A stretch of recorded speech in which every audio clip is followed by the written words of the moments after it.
सद्गमय तमसो मा ज्योतिर्गमय मृत्योर्मा अमृतम गमय।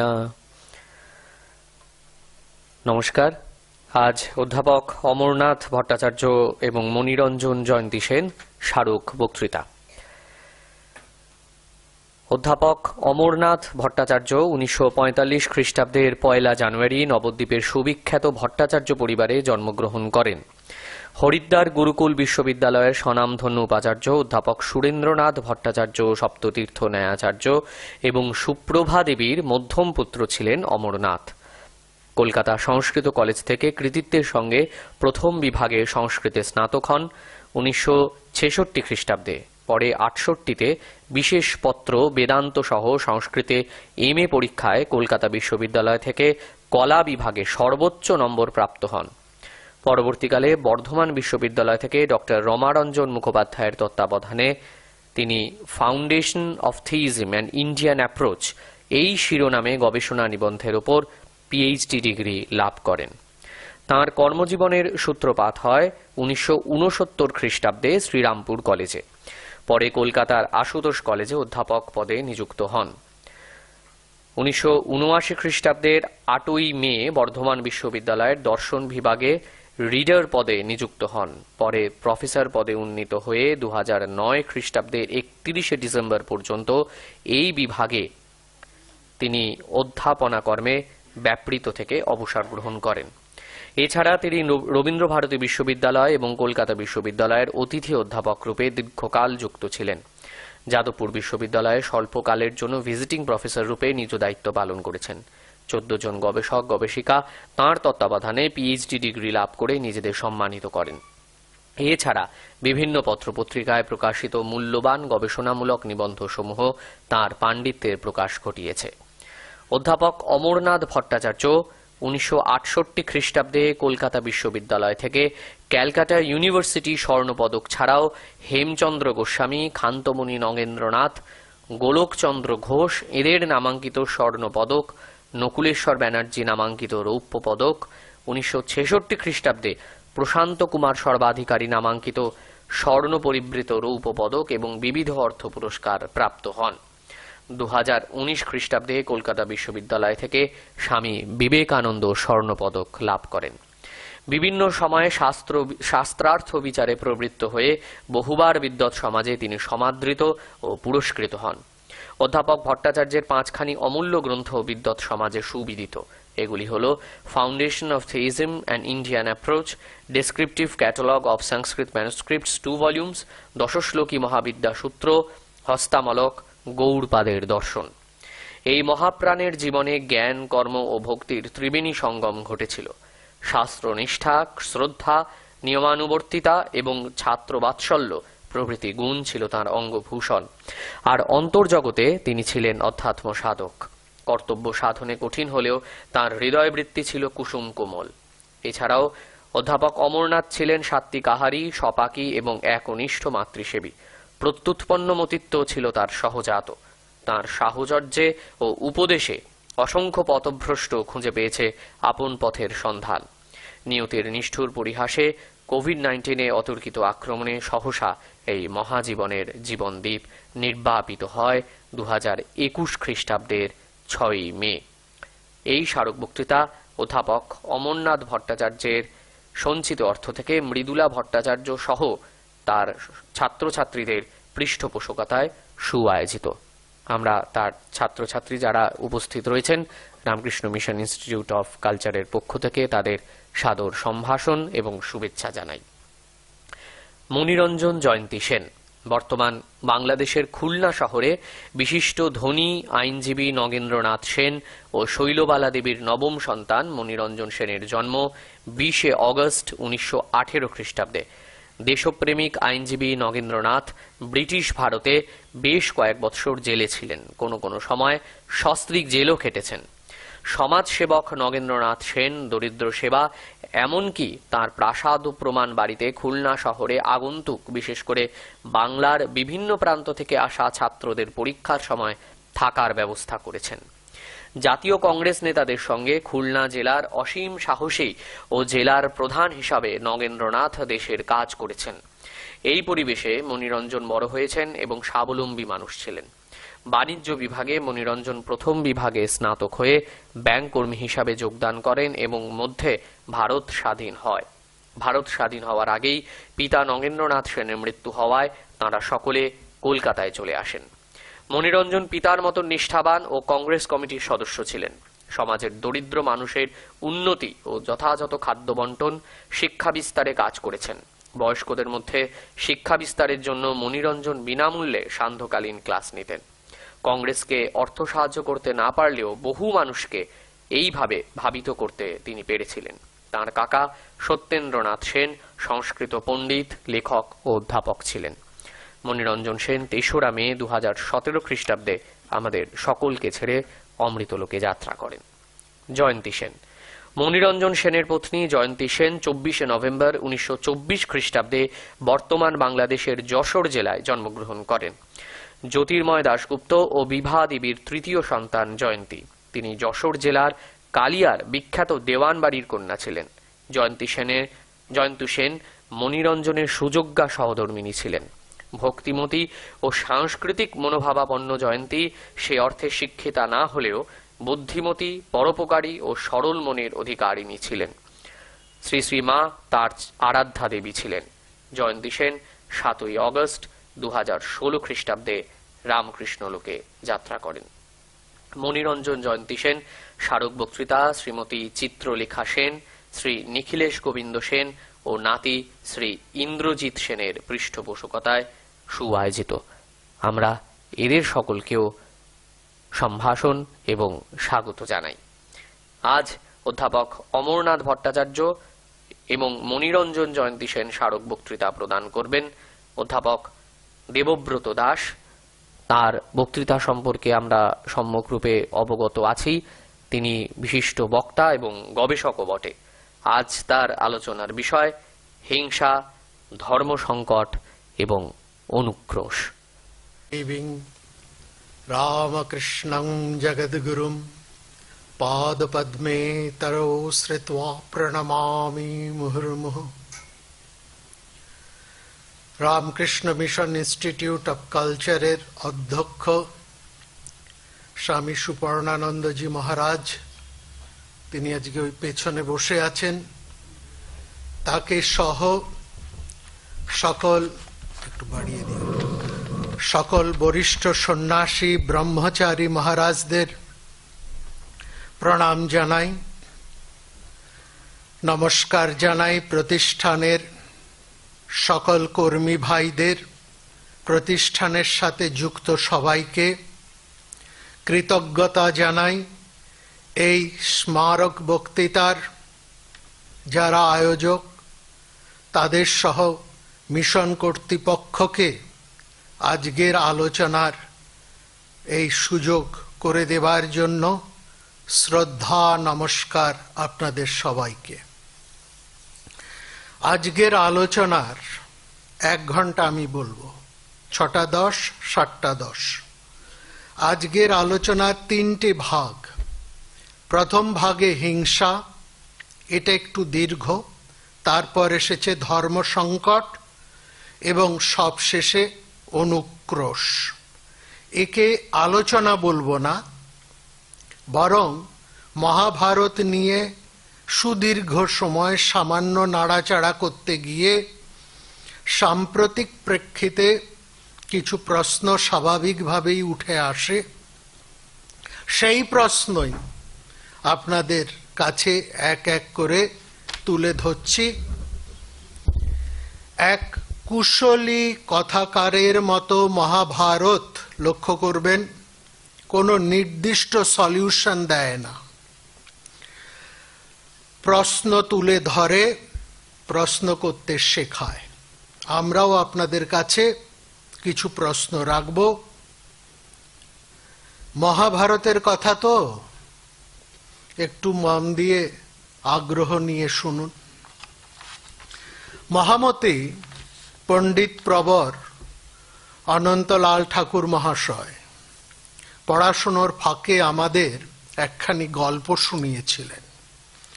আজ সেই গল্পটা শোনার মধ্যে দিয়ে তাকে স্মরণ করে আজকের কথাবার্তা আরম্ভ করছি। পূর্ব বাংলায় এক ধনী জমিদার ছিলেন। তার অতি আদরের একমাত্র কন্যা। অল্প বয়সেই তার বিয়ে হয়েছে। দুর্ভাগ্যবশত বিয়ের কিছু দিনের মধ্যেই মেয়েটি বিধবা হয় এবং সে সময়ে প্রচলিত সামাজিক নিয়মে তার মাছ অর্থাৎ আমিষ খাওয়া বন্ধ হলো। জমিদার তার মেয়েটিকে নিয়ে নিজের বাড়িতে নিয়ে এলেন।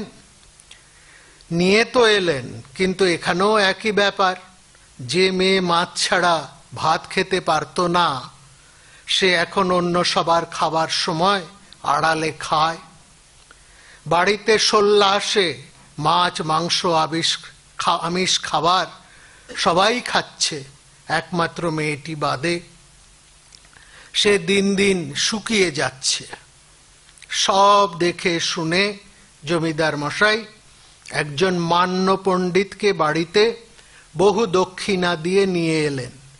সব জানিয়ে বললেন, আমার মেয়ের এই কষ্ট চোখে দেখা যাচ্ছে না, আপনি এর একটা উপায় করুন।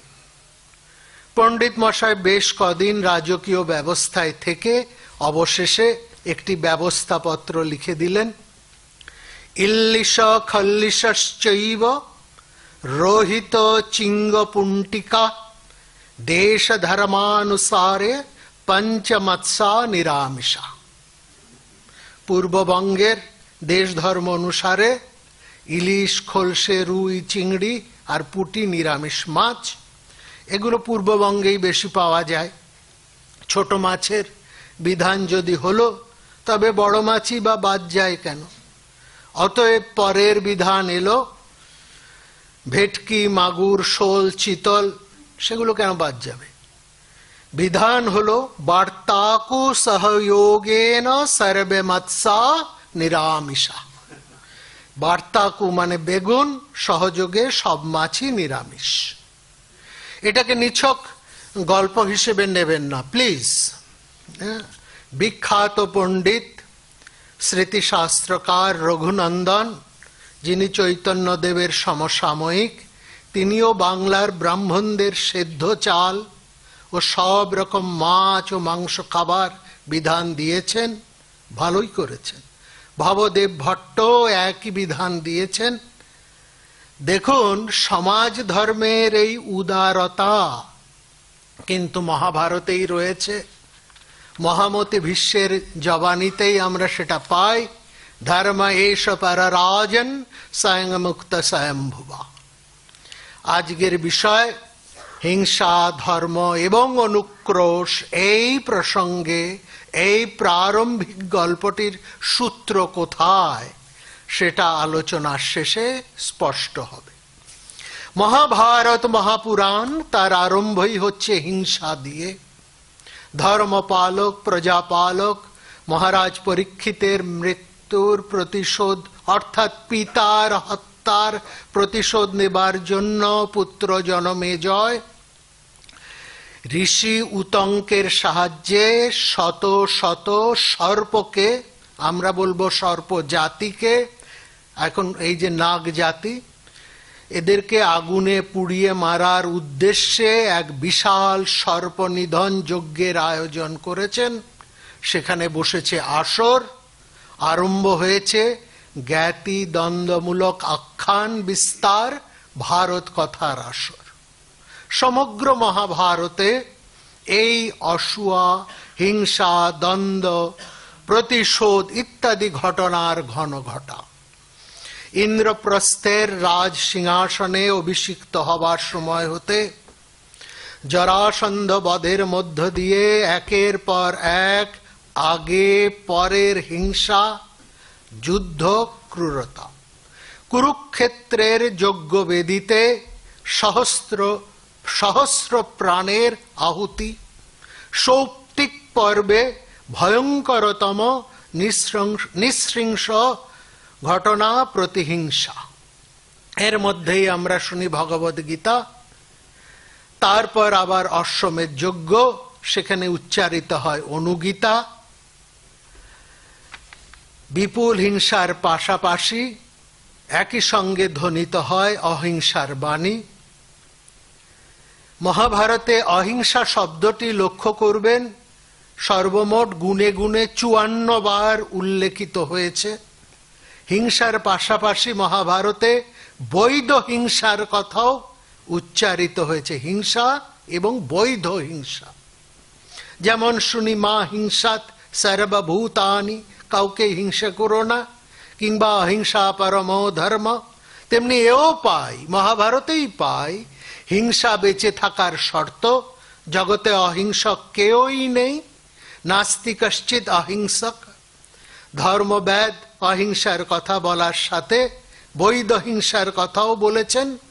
সেখানে জীবনযাত্রা প্রসঙ্গে আত্মরক্ষার কথা এসেছে, যেমন এসেছে খাদ্য হিসেবে, যৌন কামনা পরিপূর্তির ক্ষেত্রে, যজ্ঞ কর্মে, শ্রাদ্ধ কর্মে, তেমনি ক্ষাত্রবীজ ধর্মে স্বীয় অধিকার অর্জনে হিংসার কথা ফিরে ফিরে এসেছে।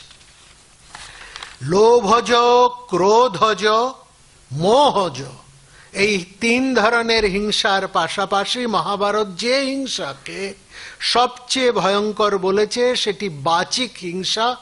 বলা হয়েছে কুঠার দিয়ে কেটে ফেলা বন জঙ্গল আবার বেঁচে যায়, বেঁচে ওঠে, কিংবা বাক ক্ষত, বাক্যের যে ক্ষত, এ প্রদাহ কখনোই শুকোয় না, এ এক বিভৎসতর হিংসা। মহাভারতে এরকম গুণে গুণে 81 ধরনের হিংসার কথা আমরা পাই। এর পাশাপাশি অনুমোদিত বৈধ হিংসা, যাজ্ঞিক হিংসাকে তো ধরাই হয়নি, ওগুলো এই বৈধ 81টার বাইরে। রাজসীয়, সর্পসূত্র, যজ্ঞে যাজ্ঞিক হিংসা এর মধ্যে এই হিসেবে আসেনি, সেসব তো আছেই। হ্যাঁ, পশুবধ, খাণ্ডব দহন, আর অশ্বমেধ যজ্ঞ, কুরুক্ষেত্রের মহাযুদ্ধের ভয়ঙ্কর গায়তি বধ এবং রক্তক্ষয়ের মহাপাপ হতে মহারাজ যুধিষ্ঠিরকে প্রায়শ্চিত্ত স্বরূপ যে যজ্ঞ করানো হলো সেটি অশ্বমেধ যজ্ঞ, আশ্বমেধিক পর্ব। যেমন মহাভারতে আমরা মহাযুদ্ধের প্রাক্কালে উচ্চারিত হয়েছে শ্রীমদ্ ভগবদ গীতা, এখানে আশ্বমেধিক পর্বে উপদিষ্ট হলো এই একই ধরনের গভীর তত্ত্ব সমৃদ্ধ অনুগীতা। শান্তি পর্বে, অনুশাসন পর্বে বৈধ হিংসার কথা কিছু কম নেই। এই শান্তি পর্বে অবশ্যই আছে হংসগীতা, যেখানে প্রতিহিংসা সংযমনের কথা জোরের সাথে বলা হয়েছে। আনন্দবর্ধন যে মহাকাব্যকে শান্তরসের মহাকাব্য বলেছেন, সেখানে এই মহাকাব্যের বেশিরভাগ চরিত্রের মধ্যেই উন্মাদ হিংসা বা প্রতিহিংসা নেবার এক বিপুল বিচিত্র প্রবৃত্তি লক্ষ্য করা যায়। বারবার যদিও এই কথা উচ্চারিত হয়েছে, সর্বপ্রকার নৃশংসতার, অধর্মের, অসত্যের স্রোতের বিপরীতে সাঁতার দেওয়াই মানুষের উচিত এবং এটাই তার কল্যাণমুখী স্বধর্ম। তবু ঈর্ষালু, হৃদয়হীন, কপট চক্রী, হিংস্র চরিত্রের ভিড়ে যুধিষ্ঠিরকে কেমন যেন একটা অসহায় লাগে। বিয়ের আগে যেই দ্রৌপদীকে দেখে যুধিষ্ঠিরের মনে হয়েছিল তার সর্বগুণ সম্পন্না স্ত্রীর মধ্যে অনৃশংসের গুণ বর্তমান, কিন্তু আমরা দেখি দ্রৌপদী এই আদর্শের প্রতি বিশেষ আস্থাশীল ছিলেন না। উদ্যোগ পর্বে দেখছি সুযোগ পেলেই তিনি 5 স্বামীর ক্রোধের আগুনে ঘি ঢেলেছেন। সংস্কৃতে ক্রোধের নাম মন্যু।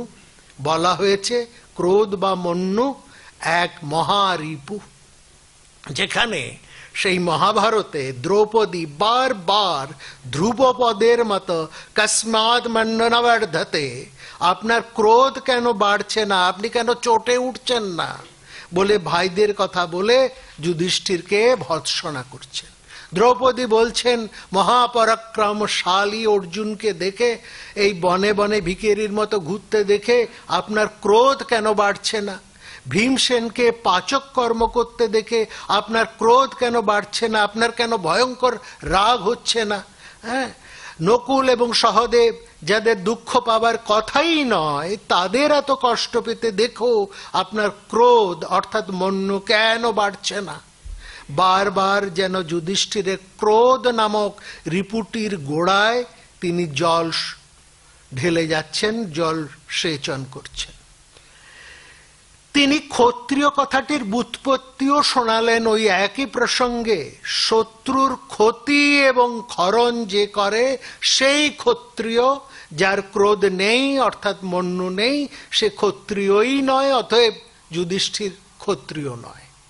মহাভারতের প্রারম্ভ কথায় আমরা ক্রোধ, আক্রোশ, প্রতিশোধ, প্রতিহিংসার যজ্ঞানল যেমন দেখতে পাই, তেমনি আরম্ভেই দেখছি সাপ আর সাপ, স্নেক আর ওই অভিশাপ, সর্প এবং অভিশাপ, অবক্রোশ, অভিসম্পাতের তেজে প্রতিশোধ, আক্রোশ, যুদ্ধ এবং শ্মশান। অথচ এই মহাভারতের শান্তি পর্বে বলা হয় জ্ঞানী বিবেকী মানুষ অপমানকে অমৃতের মতো পান করে নিশ্চিন্তে ঘুমোয়, কারণ তিনি স্থিতধী। যে অপমান করে সে কেবলই নিজের আক্রোশ বহ্নি বাড়িয়েই চলে। হংসগীতায় আমরা এটা পাচ্ছি। বেঁচে থাকার শর্তই হোক কিংবা সুরক্ষার প্রশ্নই হোক কিংবা ঋত সম্পদ পুনরুদ্ধার প্রভৃতির ক্ষেত্রে কর্তব্য সাধনের নামে হিংসার অধিকার যুদ্ধ মহাভারত কি সমর্থন করে? ধর্মব্যাধের যুক্তির মধ্যে দিয়ে এথিক্সের ন্যায় নীতি, মরাল এর প্রশ্নটি এপিস্টেমোলজি, আইডিওলজির প্রশ্নে উঠে আসে। শাসকের হাতে দণ্ডদানের ক্ষমতা রয়েছে। এই ক্ষমতা নিয়েই শাসক রাষ্ট্রবাসীকে স্বাধীনতা এবং নিরাপত্তার আশ্বাস দেয়। এই ক্ষমতার অন্তরালেই কিন্তু লুকিয়ে থাকে এক ধরনের নিষ্ঠুরতা। নৃশংসতার বদগুণ সহজে এড়ানো যায় না। অনেক সময় দেখা যায় শাস্তি দেবার যুক্তি আছে, কিন্তু শাস্তি প্রয়োগে কোনো পরিমিতি থাকে না। নিপীড়ন করে সে আনন্দ পায়, এক ধরনের নিষ্ঠুরতা।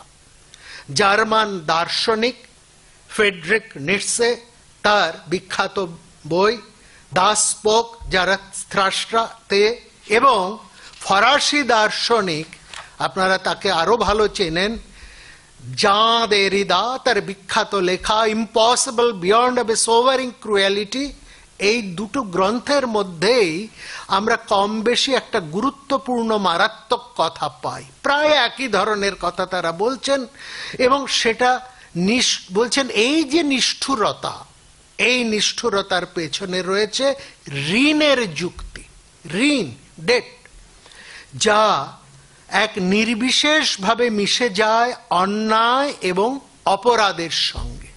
কেমন ভাবে দেখুন, দেনাদার আর পাওনাদার, এদের মধ্যে যে চুক্তির সম্পর্ক হয়, উত্তমর্ণ আর অধমর্ণ, এর মধ্যে যে সম্পর্কটা, লক্ষ্য করুন শব্দটা অধম অর্ণ।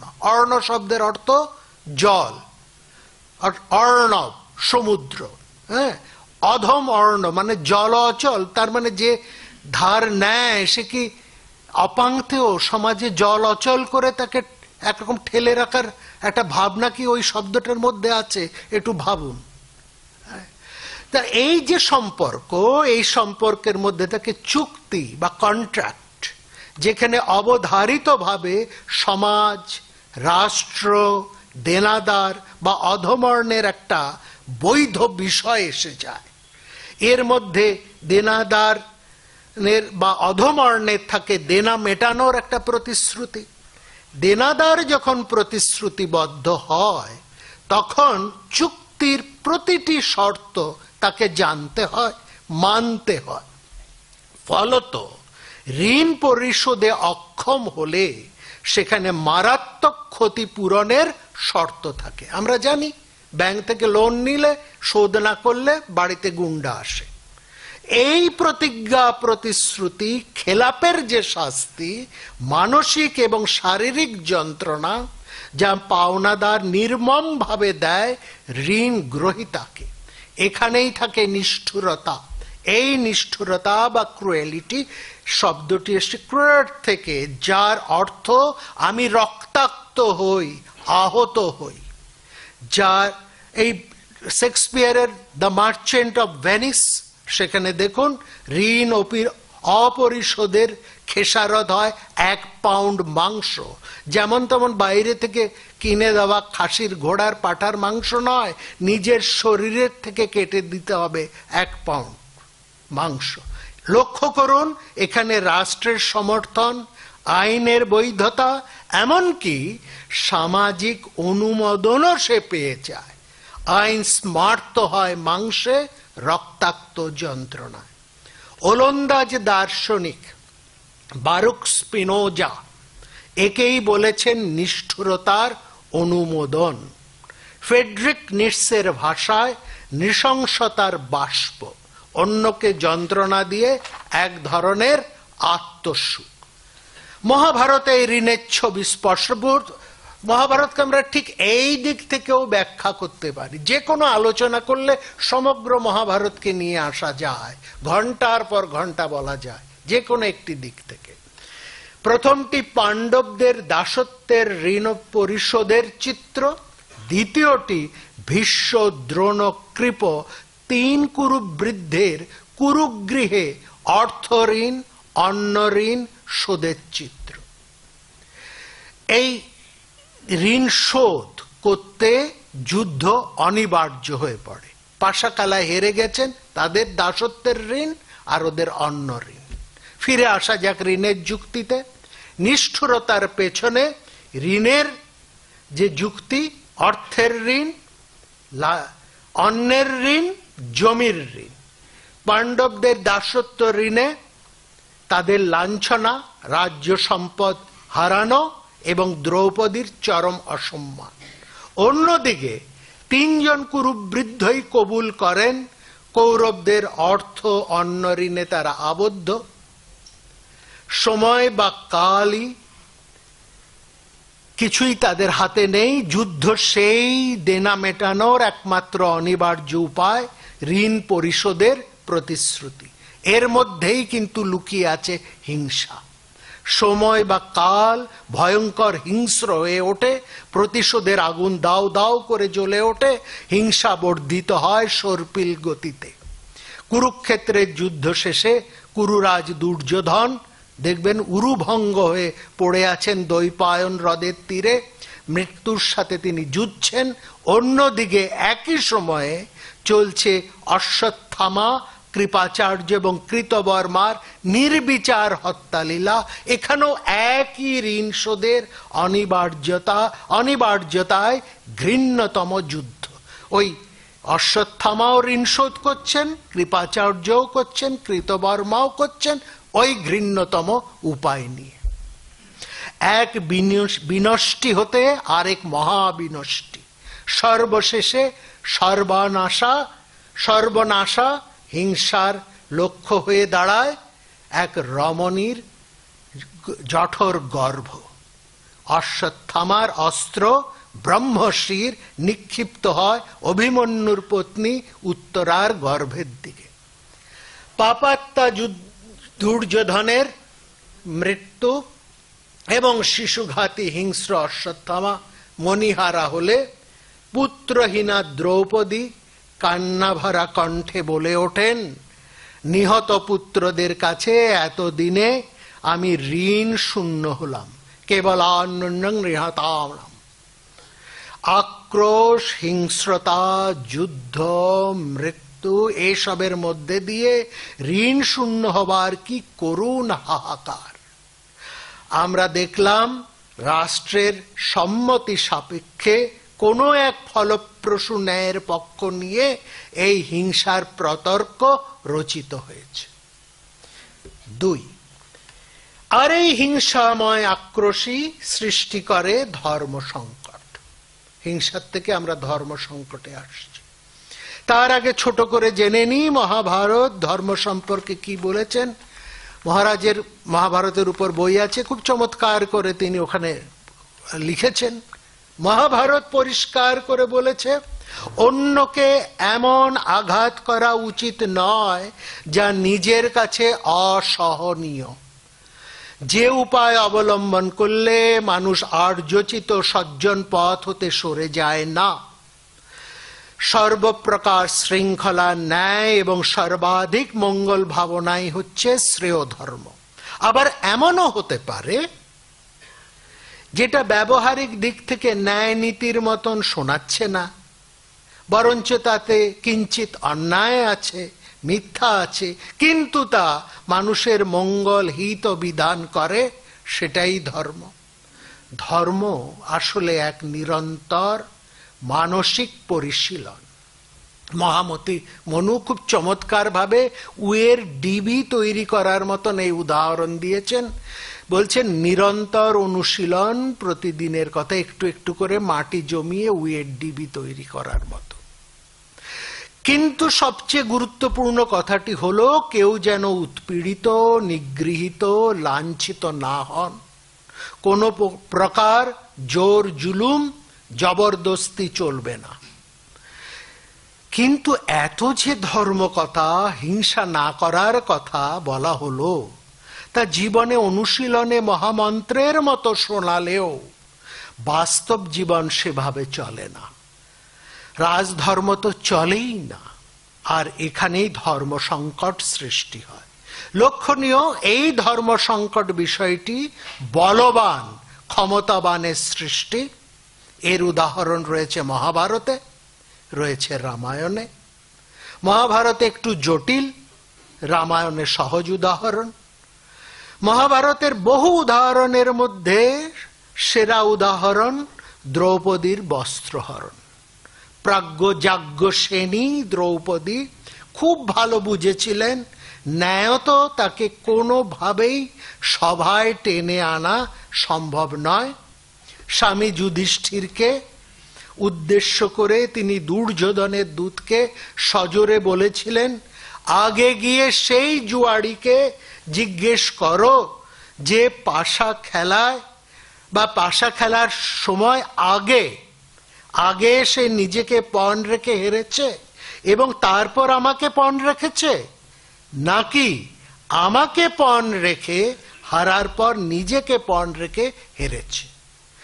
আগে সে নিজেকে পণ রেখে হেরেছে এবং তারপর আমাকে পণ রেখেছে, নাকি আমাকে পণ রেখে হারার পর নিজেকে পণ রেখে হেরেছে। অসূয়া পরায়ণ দুর্যোধন সেই কথার সোজা উত্তর দিতে পারেননি সেই রাজসভার মান্যগণ্য সদস্যবৃন্দ। দ্রৌপদী প্রশ্নের জবাব না দিয়েই তাকে জোর করে সভায় ডেকে আনা হয়েছিল। প্রতিবাদ করেছিলেন অন্যতম কৌরব ভ্রাতা বিকর্ণ। সেই সভায় দ্রৌপদী আবার সেই একই প্রশ্ন তুলেছিলেন। উত্তরহীন কুরুবৃদ্ধেরা অধোবদন হয়ে বসেছিলেন। মহাপিতামহ ভীষ্ম সোজা উত্তর দিতে পারেননি, এড়িয়ে গিয়েছেন। একমাত্র সজোরে প্রতিবাদ করেছিলেন মহামতি বিদুর।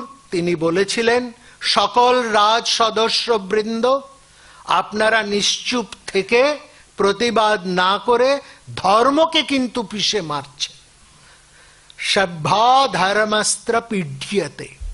শেষ পর্যন্ত পিতামহ ভীষ্ম এটা বলতে বাধ্য হয়েছেন, সংসারে এমনই হয়, বলবান শক্তিমানেরা যা বলেন সেটাই ধর্ম বলে চিহ্নিত হয়, আর শক্তিহীন মানুষ, দুর্বল মানুষ যা ধর্ম বলে জানে তা মূল্যই পায় না। বলবাংশ্চ যথা ধর্ম লোকে পশ্যতি পুরুষ।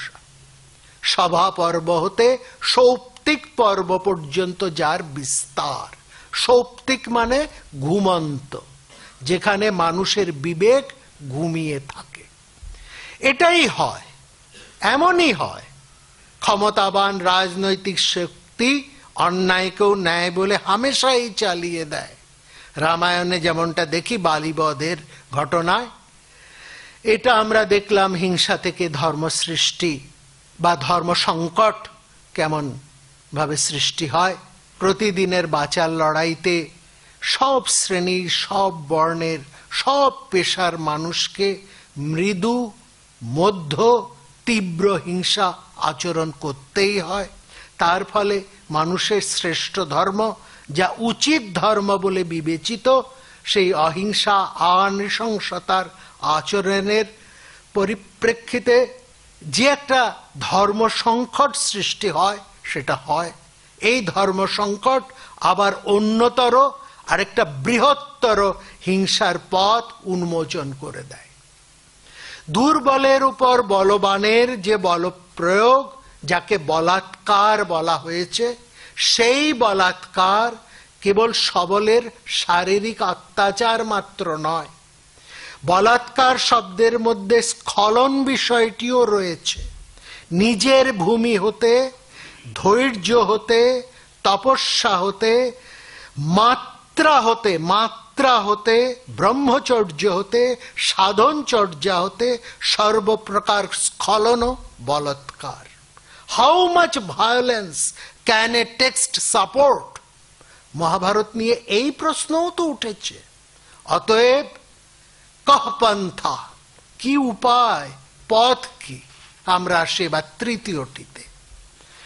এমন কথা কি আমরা বলতে পারি অতীতকালের ঘটে আসা অপমান, অসম্মান, লাঞ্ছনা, উৎপীড়ন, প্রতারণার আক্রোশমূলক বহিঃপ্রকাশ ঘটিয়ে প্রতি আক্রমণ এবং প্রতি আক্রমণ, সর্বপ্রকার মানবিক এবং নৈতিক মর্যাদার উল্লঙ্ঘন, এটাই ধর্ম বলে বিবেচিত হবে?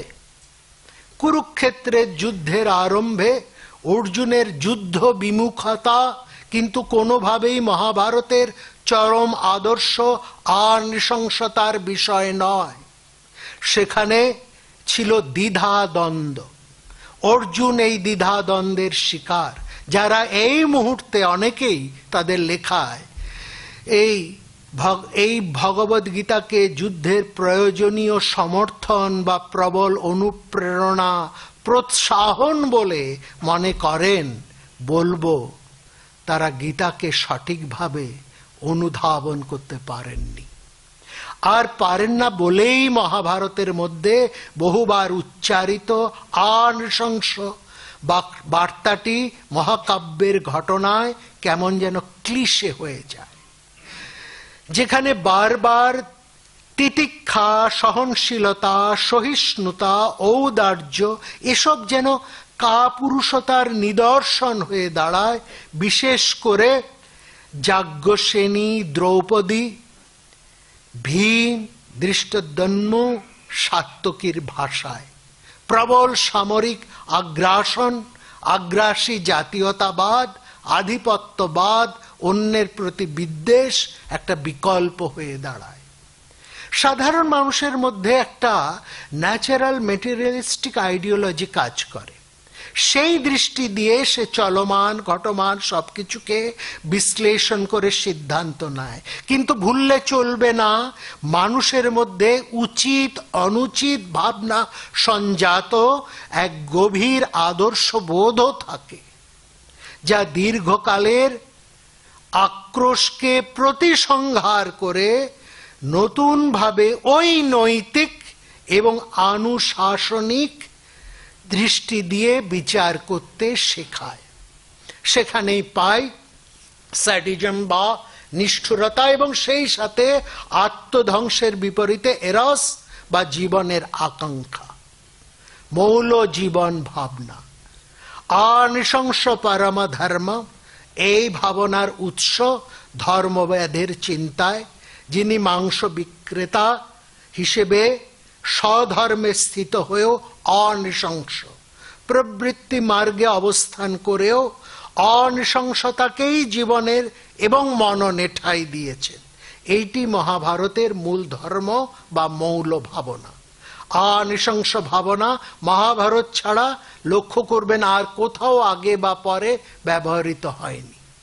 কিন্তু প্রশ্ন হলো, এখানে আমাদের প্রশ্ন, আদি পর্ব হতে বনপর্ব এবং বনপর্ব হতে উদ্যোগ পর্ব, এই দীর্ঘ সময়ে মহাভারতে 8 বার নৃশংসতার কথা ক্রম উন্মোচিত হলেও, আলোচিত হলেও মহাভারতের বিশিষ্ট চরিত্র সমূহে আক্রোশ বা হিংসার পরিমাণগত আচরণ কিন্তু কমে যায় না।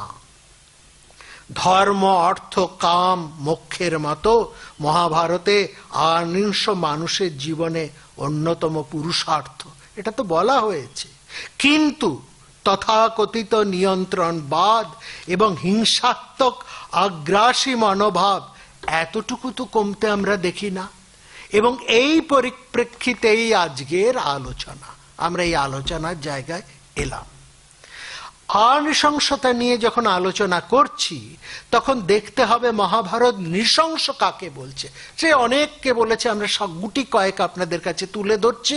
শান্তি পর্বে মহাভারত মহামতি ভীষ্ম নৃশংস চরিত্রের যে বিশাল পরিচয় দিয়েছেন, সেখানে বঞ্চিত, নিপীড়িত, সন্ত্রস্ত, অত্যাচারিত মানুষদের আক্রোশ যেমন আছে তেমনি যারা অংশ বিভাগী, অন্যকে ভাগ দিতে যারা চায় না, সবটাই নিজে খাবে, অন্যের কষ্টে উদাসীন, নিন্দাকারী, আত্মপ্রচারক এবং বিশেষ করে এটার সঙ্গে আমরা কম বেশি সবাই যুক্ত, অন্যদের এই দেখিয়ে ভোগ্য বস্তু লেহন করে চেটে ভোগ করে, তারাও সমান নৃশংস।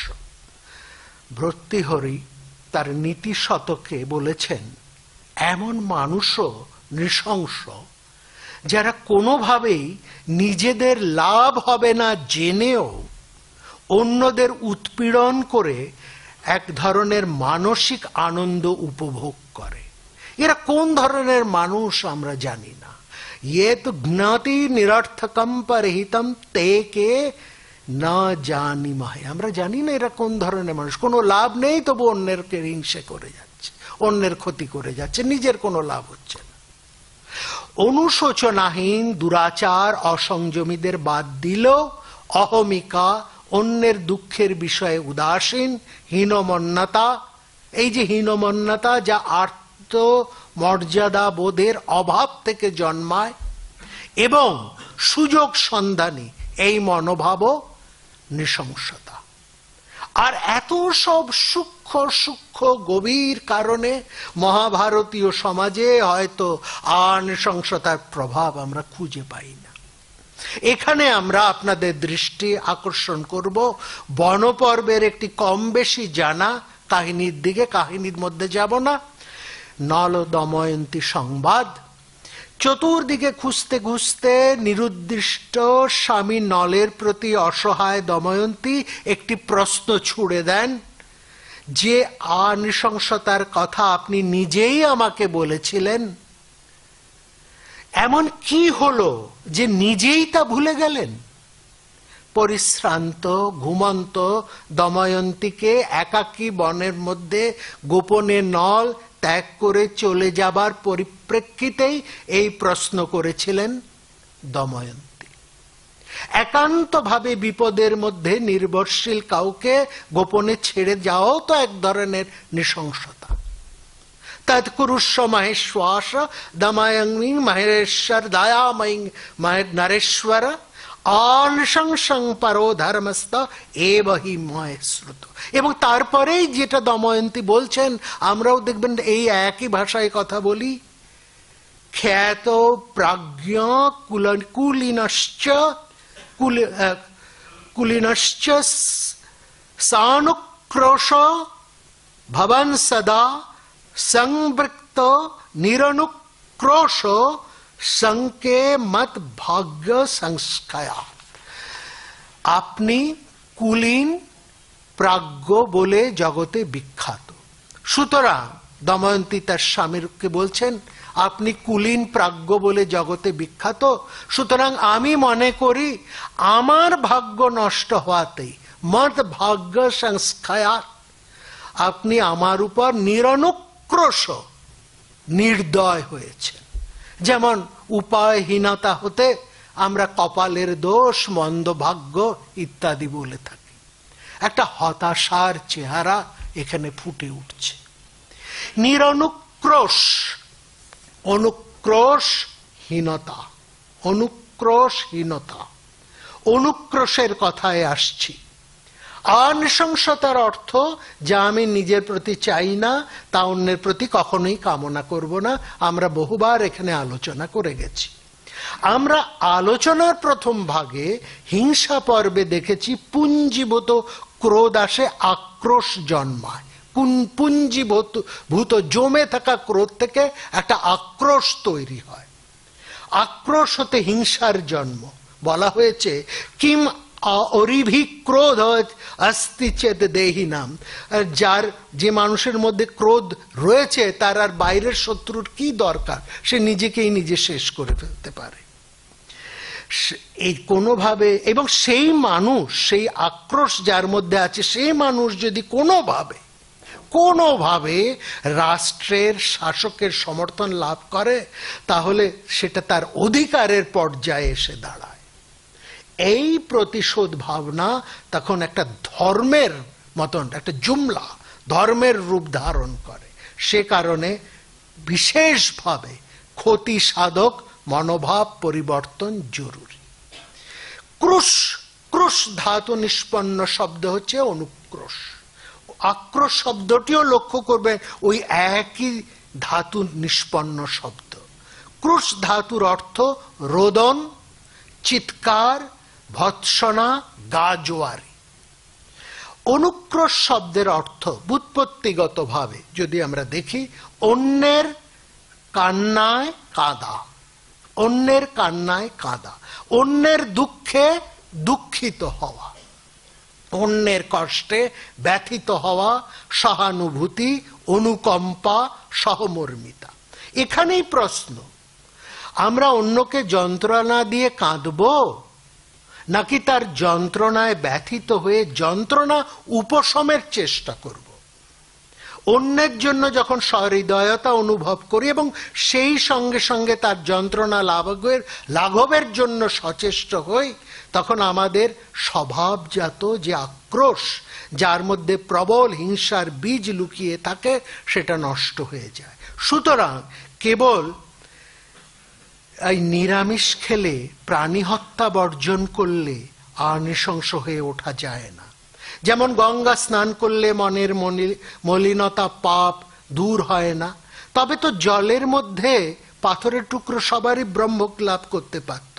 নিরামিষাশীও যদি অভিশাপ বর্ষণ করে তবে সেও নৃশংস। সুতরাং কেবল বাইরের আচরণ নয়, বদলাতে হবে স্বভাব, মানসিকতা। কোন প্রাণী চোখের সামনে কষ্ট পাচ্ছে দেখলে যে স্বাভাবিকভাবে সহবেদনা, সহক্রন্দন জাগে, সেটাই হচ্ছে অনুক্রোশ। যে নিজে বাঁচতে চায় সে অন্যকে কিভাবে মারতে পারে। সর্বপ্রকার দম্ভ, অভিমান, হীনমন্যতা ত্যাগ করাই অনুক্রোশ। এক ধরনের নৈতিক নম্রতা, এক সমত্ববোধে সব ধরনের বৈষম্যের প্রতি অসহিষ্ণুতার নামই অনুক্রোশ। অনুক্রোশ মহাভারতের এক ভিন্ন স্বর, যা আমরা শুনি অনুশাসন পর্বে এক শুক পাখির কাহিনীতে। সেখানে পাখিটি তার এক সময়ের আশ্রয়দাতা বৃক্ষ, যা এক শিকারীর বিষাক্ত তীরের আঘাতে প্রাণহীন শুষ্ক হয়ে গিয়েছিল, তাকে কোনো অবস্থাতেই ত্যাগ করতে রাজি নয়। দ্বিতীয় কাহিনী তুলনায় সবার অনেক পরিচিত। মহাপ্রস্থান পর্বে মহারাজ যুধিষ্ঠির কোনো মূল্যেই তার সাথে আসা কুকুরটিকে ত্যাগ করে স্বর্গ লাভ করতে রাজি নন। দুটি কাহিনীতেই যে অনুভবগত বা অভিজ্ঞতা জাত ভিত্তি দেখতে পাই, সেটি এক ধরনের অনুগামিতা বা আনুগত্য। যেখানে এই আনুগত্য বা অকৃতজ্ঞতা দেখা দিয়েছে, সেখানেই আক্রোশ, হিংসার আবির্ভাব ঘটেছে। এই অনুগামিতার মানসিকতা মানুষকে কিন্তু দুর্বল করে না, বরং এই কৃতজ্ঞতা বোধ, অন্যের প্রতি বিশ্বস্ততা মানুষকে শেষ পর্যন্ত হিংসার বিরুদ্ধে জিতিয়ে দেয়। মানুষের শুদ্ধ সত্য রূপটি ফুটে ওঠে। মনে রাখবেন, অনুক্রোশ কেবল হৃদয়ের বিষয় নয়, মস্তিষ্কেরও বিষয়। অনুক্রোশ কেবল দর্শন নয়, দ্বিধাহীন আচরণ। কেবল অন্যের দুঃখে কাঁদলেই হবে না, সাহস ভরে এগিয়ে এসে নিঃস্বার্থভাবে সেই দুঃখের প্রতিকারটিও করতে হবে। যে কাহিনী দিয়ে আমরা আজকের আলোচনা আরম্ভ করেছিলাম, লক্ষ্য করুন, একজন প্রভাবশালী স্মৃতিকার বা সমাজপতি, তিনি আপন অন্তরের বশবর্তী হয়ে অপর এক পিতৃহৃদয়ের সন্তানের প্রতি গভীর বেদনাকে আন্তরিকভাবেই অনুভব করেন। সেই পিতার হৃদয়ের ক্রন্দনে তিনি সমব্যথী হন। কেবল সহমর্মিতাই নয়, সেই স্মৃতিকার এগিয়ে এসে একটি অল্প বয়সী বিধবা কন্যার প্রতি সমাজের যে মর্মান্তিক কঠোর বিধিটি রয়েছে, সেই বিধির বাঁধনকে অপসারণ করে দেন। এইটি অনুক্রোশ।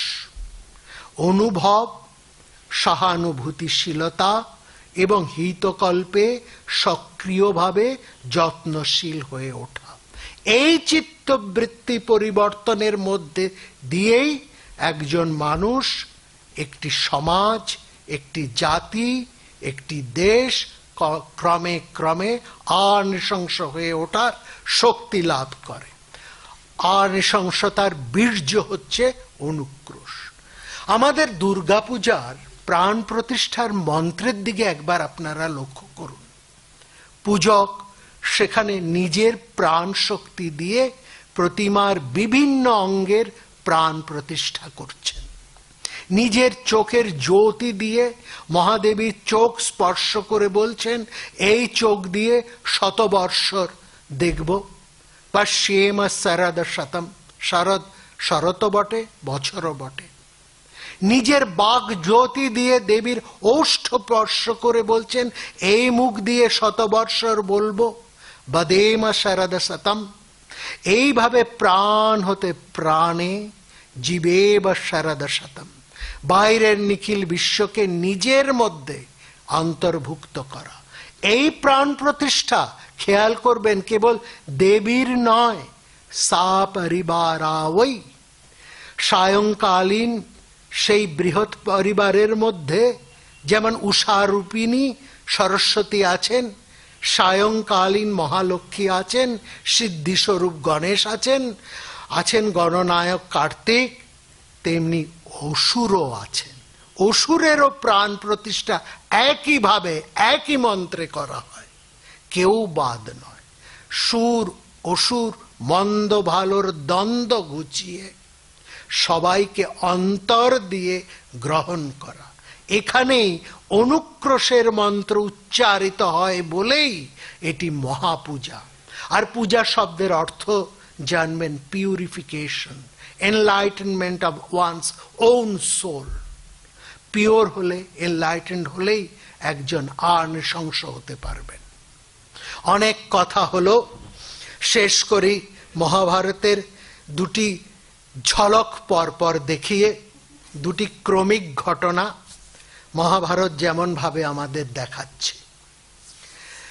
একদিকে দুরাচার, দর্পিত দুঃশাসনের শেষ দম্ভোক্তি শোনা মাত্র ভীম দুঃশাসনের হাত দুটি নির্দয়ভাবে ছিন্ন করে দেন শরীর হতে। তারপর গদা এবং মুষ্টির আঘাতে দুঃশাসনের পাঁজর ফাটিয়ে তার হৃৎপিণ্ড উপড়ে ফেলে সেই উষ্ণ শোণিত অঞ্জলি ভরে পান করেন।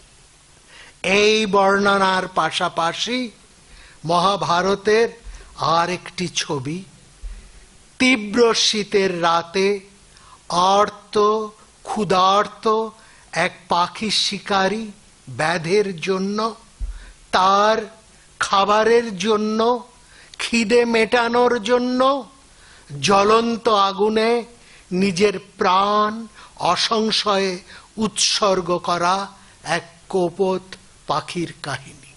দুটি কাহিনী পাশাপাশি বর্ণিত হয়েছে। তাহলে আমাদের কোন শিক্ষা দেয় মহাভারত? মনে রাখবেন, মহাভারত মোটেই তত্র বেত্র এক পানয় নয়। কান টেনে ধরা, বেত হাতে করা মাস্টার মশাই নয় মহাভারত।